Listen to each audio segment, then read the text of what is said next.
우리가 차를 운전하다고 가다 보면 길이 막혀서 차가 가지 못할 때가 있습니다. 그럴 때 대부분의 운전자들은 더 빨리 뚫리는 차선으로 차를 옮기기 마련입니다. 그냥 세워라 하는 사람은 그 자리에 그대로 가고 있겠지만 저도 잘 뚫리는 옆 차선으로 차를 옮길 때가 많이 있습니다. 그런데 그때마다 느끼는 건데 제가 차를 옮기면 그 차선이 막힙니다. 이상한데 방금까지는 이쪽 차선이 안 가서 이쪽으로 옮겼는데 옮기면 이쪽 차선이 잘 갑니다. 그래서 다시 이쪽 차선으로 옮기면 또다시 이쪽 차선이 안 가고 한 2번 옮기면 뒷사람 보기 창피해서 안 옮기게 되는데요. 이런 경험을 제가 운전하는 분들에게 이야기를 하면 저만 그런 게 아니라 대부분의 사람들이 나도 그렇다라고 이야기를 합니다. 그러니까 대부분의 사람들이 내가 가는 곳마다 줄이 막힌다라는 경험을 이야기하거든요. 그러면 도대체 내가 가는 곳마다 뚫리는 사람은 없습니다. 이 이야기를 서로 이야기하면서 제가 뭘 느꼈냐면 이 세상을 사는 사람들은 거의 대부분 내게만 문제가 있고 나만 어렵다라는 생각을 하며 산다라는 결론을 제가 가지게 됐습니다. 왜 이렇게 나만 어려운 거야? 그런데 여러분 위로 받으십시오. 모두 그런 생각을 하고 있습니다. 내가 가는 길만 막히는 게 아니라 다른 사람도 다 그렇게 생각하고 있습니다. 하나의 문제를 해결하고 조금 마음 편히 있으라고 하면 또 다른 문제가 생깁니다. 내 문제뿐만이 아니라 부모님의 문제, 형제 자매의 문제, 그리고 직장의 문제, 심지어 교회의 문제, 배우자의 문제. 가장 큰 문제가 뭘까요, 여러분? 자녀들의 문제입니다. 왜 자녀의 문제가 가장 클까? 배우자가 더 크지 않는가?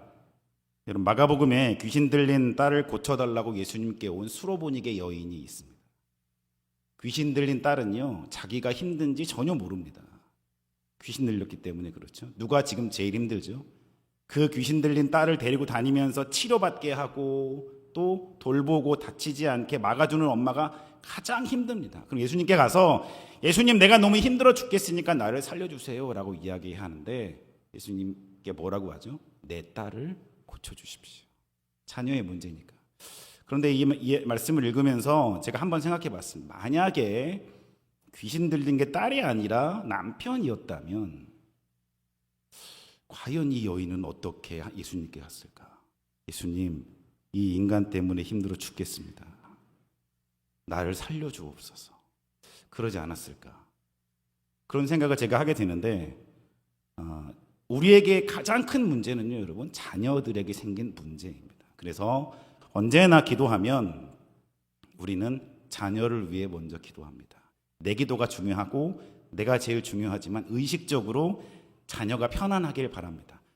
왜 그런지 아세요, 여러분? 자녀가 편안한 것이 내가 편안한 길입니다.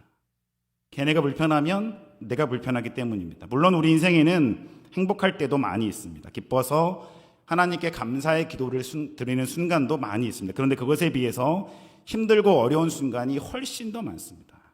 그래서 사람들은 세상을 살아가는 데 생기는 모든 문제에 대한 해답을 찾기 위해서 노력합니다. 우리의 인생은, 우리의 삶은 생기는 문제를 만나고 그 문제를 해결하는 답을 찾기 위해 가는 여행이다라고 해도 틀린 말은 아닙니다. 많은 사람들이 많은 시간 동안 역사 속에서 고민했습니다. 해답을 찾기 위해 노력해서 답을 찾았는데 우리 인생의 문제를 해결하는 방법 2가지를 찾게 됐습니다. 그 2가지가 뭐냐면 바로 권력과 돈입니다. 이 2가지는 인간에게 생겨나는 많은 문제들의 거의 대부분을 해결할 수 있는 것들입니다. 권력과 돈이면 거의 해결됩니다. 그런데 점점 현대 사회로 오면서 권력이라는 것이 사라지게 됩니다. 봉건 사회, 왕, 귀족이 있던 사회를 지나가면서 이제 평등한 사회로 들어오게 됐거든요. 그래서 권력이 사라지면서 돈이라는 것이 그 권력의 자리를 대신하게 됩니다. 돈이 많으면 힘이 생기고, 돈이 많으면 사람을 부릴 수 있고, 돈이 많으면 목소리를 크게 낼 수 있는 시대가 되었습니다. 그래서 우리가 당면하는 거의 모든 문제는 돈으로 해결할 수 있습니다. 이것이 역사 속에서 인간들이 찾아낸 가장 큰 해결책입니다. 한때는 돈으로도 살 수 없는 것들이 많이 있다라고 사람들은 생각하고 위로를 받았습니다. 그러나 지금 세상을 살다 보면 돈으로 살 수 없는 것은 거의 없습니다. 다 살 수 있습니다. 저는 심지어 돈은 우리를 편안하게 해줄 뿐 우리 마음속에 평안을 줄 수 없다라고 생각했는데 마음속에 평안도 가져다 줍니다. 지갑에 돈이 두둑하면 그렇게 마음이 평안할 수 없습니다. 몇 번 말씀드린 적이 있지만 제가 어렸을 때 할머니와 단둘이 살았습니다. 초등학교에 들어가는데 4km가 넘는 초등학교를 다녔는데요. 지금 걸어서 거의 2시간을 초등학교 1학년 아이 걸음으로 다녀야 했습니다. 제가 학교 다닐 때 가장 힘들었던 건 비가 오는 날이었습니다. 비가 오면 처음부터 비가 와서 걸어가면 괜찮아요. 왜냐하면 그 당시에 여러분 혹시 기억나시려나 모르겠는데 파란 비닐 우산이 있었어요. 대는 대나무로 되어 있고 그 철사를 이렇게 고정하는 그 나무가 있었습니다. 그래서 그거 집에 하나 있는데 그거 들고 가면 되니까 괜찮은데 수업 중간에 비가 오면 그게 문제입니다. 정말 힘듭니다. 학교 끝나면 아이들은 엄마가 데리러 오거든요. 근데 우리 할머니는 2시간을 걸어서 거길 데리러 올 수가 없어요. 너무 연세가 많으시기 때문에. 그래서 아이들이 엄마 손을 잡고 걸어가는 걸 학교 현관 앞에 그 빗물 바지대 아래 앉아서 구경만 해야 합니다. 아, 나는 엄마가 없는데. 마음이 무너지죠. 제가 지금 나이가 50이 가까웠는데 8살 때, 9살 때 그 마음을 기억하고 있을 정도니까요. 그렇게 앉아있다가 이렇게 보니까 철봉 밑에 초록색 종이가 떨어져 있는 것을 발견하고 비를 맞으면서 빨리 뛰어가서 주웠습니다. 그게 뭐였냐면 500원짜리 지폐. 이순신 장군이 그려져 있는 500원짜리 지폐였습니다. 요즘 청년들은 믿지 않습니다. 500원짜리 지폐가 어디 있어요? 있었단다. 옛날에 있었습니다. 500원짜리 지폐를 줍고 나서 여러분 어떤 일이 벌어진지 아십니까? 제 슬픔이 사라져버렸습니다. 마음의 기쁨과 평안이 몰려왔습니다. 이 돈이면 우산을 몇 개는 살 수 있고 그 당시 10분이면 집으로 갈 수 있는 버스를 20번도 더 탈 수 있는 돈이었습니다. 기쁨과 소망이 마음속에 차오르는 걸 느끼면서 아, 돈이 최고구나. 여러분, 그 어린 놈도 돈의 유혹을 떨쳐낼 수가 없었습니다. 하물며 지금 물질 만능 시대에 살고 있는 우리는 오죽하겠습니까? 지금 생각해보면 우리를 불안하게 하고 우리를 땅속으로 끌어내리는 거의 대부분의 문제는 돈으로 해결할 수 있습니다. 평안을 얻을 수 있습니다. 한때 우리나라의 기독교에 유명한 말이 있었는데 삼박자 축복이라는 것이 있습니다. 여러분 기억하시나요? 오중복음 삼박자 축복이라고 저 여의도에 있는 조씨 성을 가진 목사님이 항상 주장하시던 있었는데 삼박자 축복이 뭐냐면 요한 3서 2절에 사랑하는 자여 내 영혼이 잘됨 같이 내가 범사에 잘되고 강건하기를 내가 간구하노라. 이 말씀에 영혼이 잘되고 그 다음에 물질의 축복을 받고 건강의 축복을 받고 이 세 가지 축복이 그리스도인에게 반드시 있을 것이다 라는 주장이었습니다. 물론 틀린 말은 아닙니다. 하지만 우리는 부자가 되려고 예수님을 믿는 것도 아니고 건강해지려고 예수님을 믿는 것도 아닙니다. 이 중에 가장 인기를 끌었던 말이 뭐냐면 예수를 믿으면 부자가 될 수 있다. 아까 말씀드렸죠. 인류가 찾은 최고의 해답이 뭐라고요? 돈입니다. 사람들은 돈에 대한 해답을 찾기 위해 어떻게 하면 돈을 벌 수 있을까를 고민하다가 삼박자 축복 이야기를 듣게 됩니다. 예수를 믿으면 돈을 많이 벌 수 있다. 그래서 교회로 물밀듯이 모여들었습니다. 인생의 해답을 교회에서 찾기 위해 문을 두드렸습니다. 그런데 정말 예수님을 믿으면 부자가 될까? 물론 여러분 예수님의 말씀은 진리이기 때문에 진리를 따르는 삶을 살면 부자가 될 수도 있다라고 저는 생각을 합니다. 하지만 그렇게 따지면 인류 최고의 부자는 12제자여야만 합니다. 그렇죠? 사도 바울이 세상에서 가장 부자였어야만 합니다. 하지만 그들은 돈이나 부유함과는 거리가 먼 사람들이었습니다. 반대로 그렇게 재산이 많았던 솔로몬은 하나님의 권고를 무시하고 결국 하나님을 떠나고 맙니다. 제가 돈이 나쁘다라고 이야기하는 것은 아닙니다. 여러분 돈은 정말 좋은 겁니다. 잘 쓰면 돈보다 더 좋고 돈보다 더 힘이 있는 것이 없습니다. 돈이 있어야 이렇게 쾌적하게 예배드릴 수 있는 교회도 지을 수 있고 돈이 있어야 선교도 할 수 있고 돈이 있어야 겨울은 따뜻하게 여름은 시원하게 보낼 수도 있습니다. 하지만 그 돈이 목적이 되면 우리는 예수 그리스도를 잃어버리게 됩니다. 오죽하면 성경에 예수님이 뭐라고 그랬죠? 돈과 하나님을 같이 섬길 수 없다. 그 정도로 이야기했습니다. 이처럼 하나님만큼이나 전능한 돈은 우리 생활에서 가장 필요하고 또 가장 큰 힘을 발휘하는 존재입니다. 돈이 필요 없는 곳은 아무것도 없습니다. 그런데 여러분, 유일하게 돈이 필요 없을 때가 있습니다. 유일하게 돈이 힘을 발휘하지 못할 때가 있습니다. 언제일까? 잠깐 생각해 보십시오. 여러분, 언제일까요? 바로 죽음 앞에서입니다. 죽을 때는 돈이 필요 없습니다. 죽음을 돈으로 막을 수는 없습니다. 연명치료, 그건 막는 게 아닙니다. 그냥 죽은 사람을 거의 살려놓는 것처럼 연명시키는 것에 불과한 뿐이지, 죽음은 돈으로 해결하지 못하고 죽을 때 그 돈을 가지고 갈 수도 없습니다. 오랜 역사 속에서 많은 사람들이 인생에 대한 해답으로, 인생의 문제를 해결할 수 있는 해답으로 돈을 선택했는데, 그런데 이 선택한 돈도 해결할 수 없는 문제가 우리 앞에 도사리고 있는데, 그게 바로 죽음입니다. 죽음은 어떤 것으로도 해결할 수 없는 우리의 가장 큰 절망, 통곡의 벽입니다. 아무리 발버둥을 쳐도 죽음을 벗어난 사람은 없습니다. 그래서 죽음은 인간에게 가장 큰 공포입니다. 죽음을 무기로 하면 인간은 복종할 수밖에 없습니다. 그래서 바울이 이야기하죠. 죽음아, 너의 쏘는 것이 어디 있느냐. 죽음이 우리를 절망하게 만드는 것을 바울이 계속해서 이야기하고 있습니다. 그런 인간을 불쌍히 여기신 하나님은 우리에게 큰 선물을 주시는데, 그 선물이 바로 부활입니다. 인간은 벗어날 수 없는 죽음을 예수 그리스도의 십자가의 죽으심과 그의 부활로 인해 벗어날 수 있게 되었습니다. 사람의 힘으로는 불가능한 일을 하나님이 가능하게 만드셨습니다. 너희는 죽어도 다시 살아난다. 살아서 나를 믿으면 영원히 죽지 않는다. 육체는 죽죠. 하지만 우리의 영혼은 하나님과 함께 있어서 죽음을 맛보지 않고 죽음을 두려워하지 않게 됩니다. 돈만 보며 앞만 보고 살아온 사람도 죽음 앞에 가까이 갔을 때, 기도하러 가면 다 내려놓고 다 쓸모없고 회개하는 모습을 저는 많이 봤습니다. 이처럼 하나님은 우리가 당하는 문제들의 대장격인 죽음을 해결해 주셨습니다. 가장 불가능했던 문제, 가장 두려워하며 떨며 살 수밖에 없던 문제에 대한 해답을 내려주십니다. 그럼 이제 끝난 거 아니겠습니까? 모든 문제가 다 해결됐잖아요. 인간이 해결할 수 없는 문제인 죽음도 하나님이 해결해 주셨는데 끝일까? 슬프게도 그렇지 않습니다. 왜냐하면 태어나서 죽음까지 가는 기간이 너무 깁니다.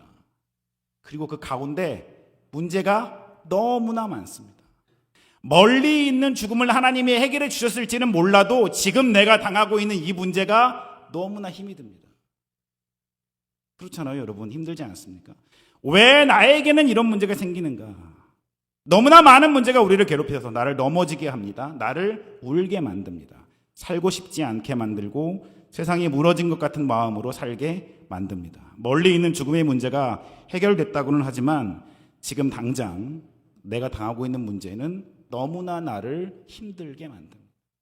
이것만 지나가면 좋겠다는 생각밖에 없지 멀리 있는 죽음은 보이지도 않아요. 그런 우리에게 하나님은 이렇게 말씀할 수 있습니다. 야, 내가 가장 큰 문제를 해결해 줬는데 너는 왜 이렇게 믿음이 없니? 더 이상 큰 문제는 없는데 왜 기뻐하며 살지 못하고 이렇게 불쌍하게 살고 있니? 라고 우리를 질책하시면 정말 할 말이 없습니다. 왜? 하나님이 죽음을 해결해 주셨잖아요. 그런데 하나님은 그렇게 말씀하지 않으셨습니다. 대신 괴롭고 힘들고 넘어지며 울부짖는 세상이 무너진 것 같은 마음을 가진 사람들에게 이렇게 말씀하십니다. 수고하고 무거운 짐진 자들아 다 내게로 오라. 내가 너희를 쉬게 하리라. 언제나 찾아오라고, 언제나 와서 내게 안겨 통곡하라고 말씀해주고 계십니다. 괜찮아, 나한테 와. 쉬게 해주신다라는 말씀은 문제를 해결해 주시겠다라는 말씀입니다. 여러분, 큰 문제 당해보셨죠? 그 문제가 해결되지 않고 쉴 수 있던가요? 쉴 수 없습니다. 잠도 오지 않고 일도 손에 잡히지 않고 정신도 나가버립니다. 그런데 그 사람이 쉰다는 것은 완전히 그 문제가 해결됐다라는 이야기입니다. 요즘 새삼스럽게 이 말씀이 저를 위로하고 있습니다. 아마도 이 말씀이 없었다면 수많은 그리스도인들이 쓰러졌을 겁니다. 우리가 쓰러지지 않고 예배드리고 기도할 수 있는 힘이 바로 이 말씀에서 나오고 있습니다. 수고하고 무거운 짐진 자들아 다 내게로 오라. 내가 너희를 쉬게 해주겠다. 오늘 예수님이 우리에게 하시는 말씀입니다. 그런데 예수님께 간다. 예수님이 오라고 했으니까 우리는 가면 되잖아요. 근데 여러분 이런 말이 너무 어렵지 않습니까? 너무 두루뭉술한 말씀이잖아요. 예수님께 간다는 게 무슨 뜻일까? 예수님이 오라고 했으니까 우리가 가기만 하면 되는데 어떻게 가는지 잘 모르겠어요. 성경에 예수님의 가는 방법 땡땡 치고 나와 있으면 얼마나 좋아요. 그런데 안 나옵니다. 그냥 크게 예수님하고 부르면 되는지, 아니면 기도하면서 계속 예수님을 찾으면 되는지, 아니면 교회에 와서 예배 시간에 간절한 마음으로 예배를 드리면 어느새 예수님이 내게 오시는지, 어떤 것이 예수님께 가는 올바른 방법인지 우리는 알지 못합니다. 결국 예수님께 가는 것이 문제를 해결하는 것이기 때문에 우리는 올바른 방법을 알아야만 합니다. 예수님은 누구십니까?를 먼저 해결해야 되는데 누구시죠, 여러분? 하나님의 아들이십니다. 그리고 요한복음에는 예수님을 정확하게 설명한 구절이 있습니다. 요한복음 1장 14절에 보면 말씀이 육신이 되어 우리 가운데 거하심에 우리가 그의 영광을 보니 아버지의 독생자의 영광이요 은혜와 진리가 충만하더라. 무슨 말이냐 하면 하나님의 말씀이 육체를 입어 이 땅에 오셨는데 그게 누구다? 예수님이다 라고 이야기합니다. 예수님은 그럼 뭘까요? 그 자체가 말씀이신 분입니다. 그리고 이 세상을 살면서 세상에서 유일하게 구약에서 말씀하신 하나님의 말씀을 하나도 빠짐없이 다 지키신 분입니다. 인간은 절대 다 지킬 수가 없거든요.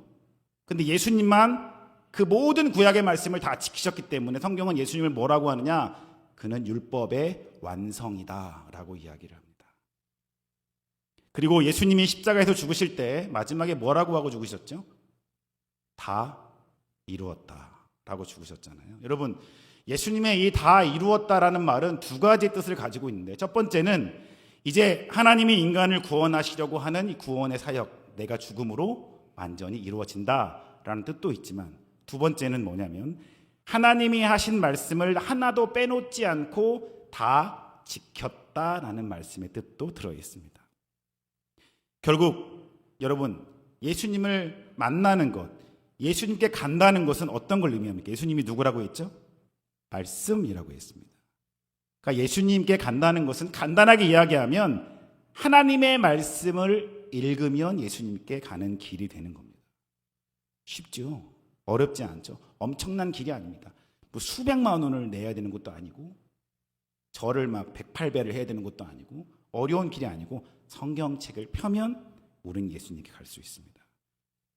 우리가 예수님께 가서 문제를 해결받는다라는 뜻은 하나님의 말씀을 읽는 것을 의미합니다. 수십억 명의 인간이 사는 이 세상에서 똑같은 문제로 고민하는 사람은 단 한 명도 없습니다.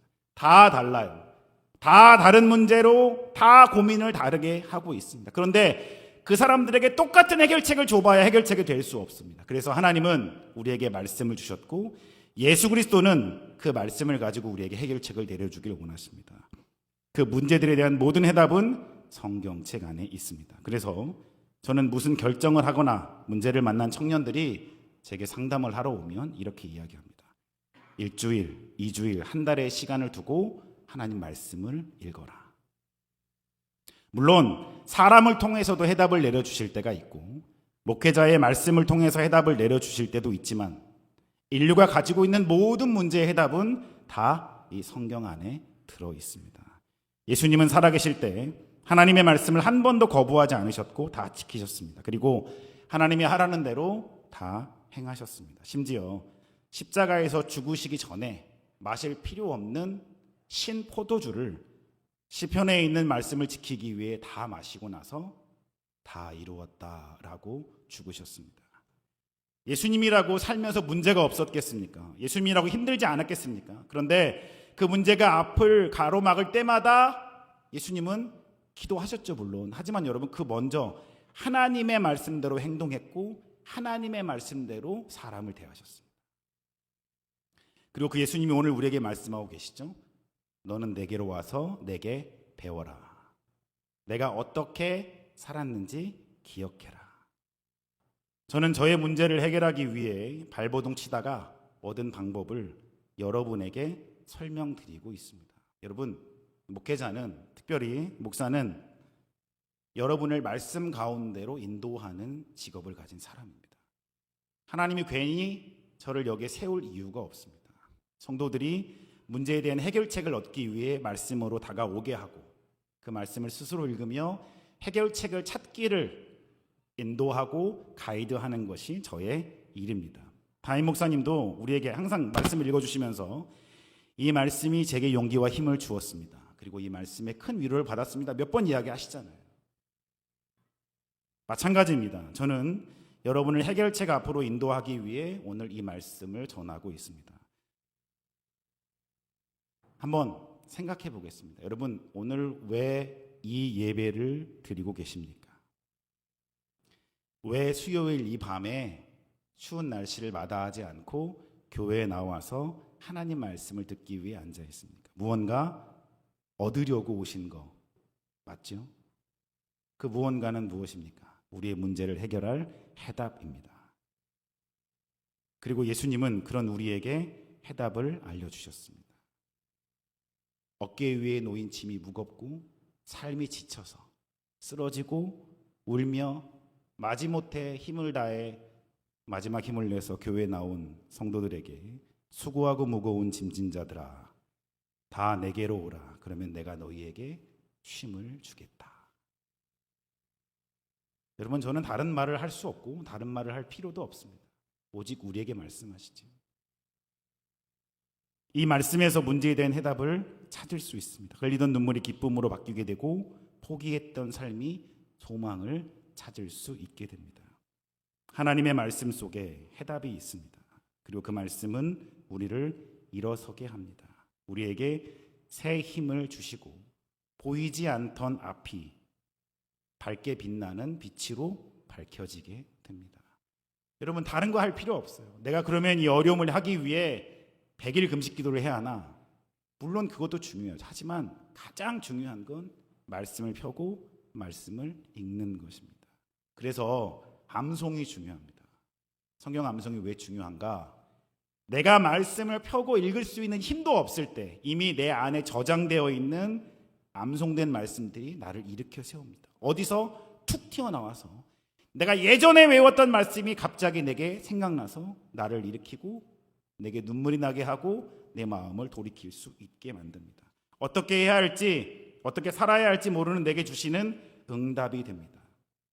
찬양했죠. 나는 갈 길 모르니 주여 인도하소서. 어디 가야 좋을지, 어떻게 해야 좋을지 나는 알 수 없습니다. 하나님이 나를 인도하셔야만 합니다.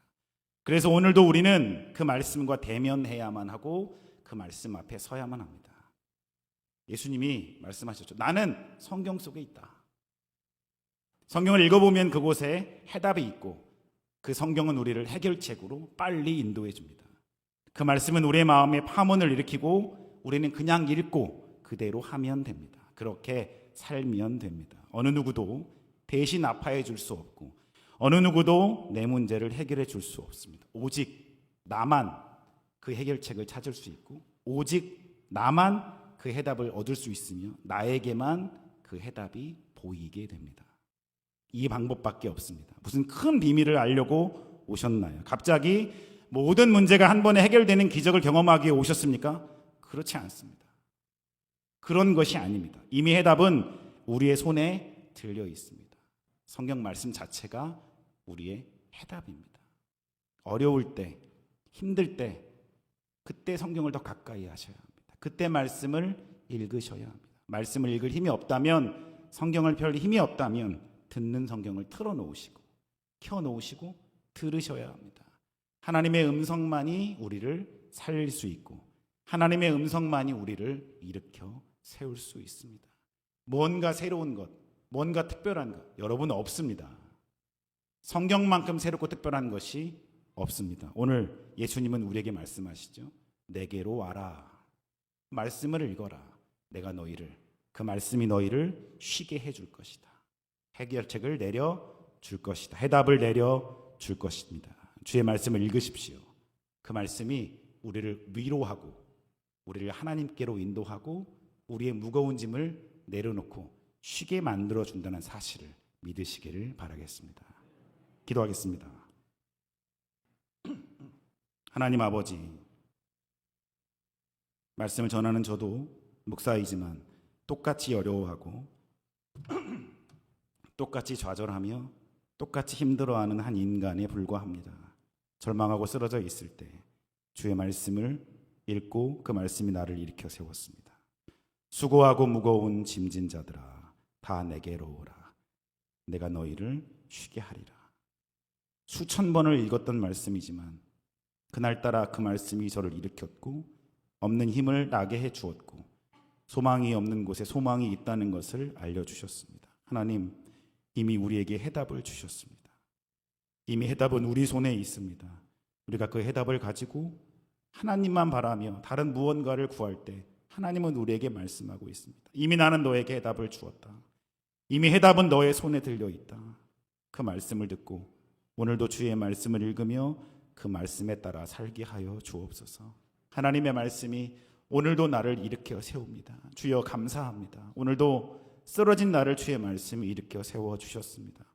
오늘도 주와 함께하게 하시고 하나님의 큰 은혜가 나의 앞길을 열어주고 내게 소망을 주시는 말씀이라는 것을 완전히 깨달을 수 있도록 허락하여 주옵소서. 주 예수 그리스도의 은혜와 하나님의 사랑과 성령의 교통하심이 이 자리에 있는 우리 모두에게 함께하기를 간절히 축복합니다. 아멘.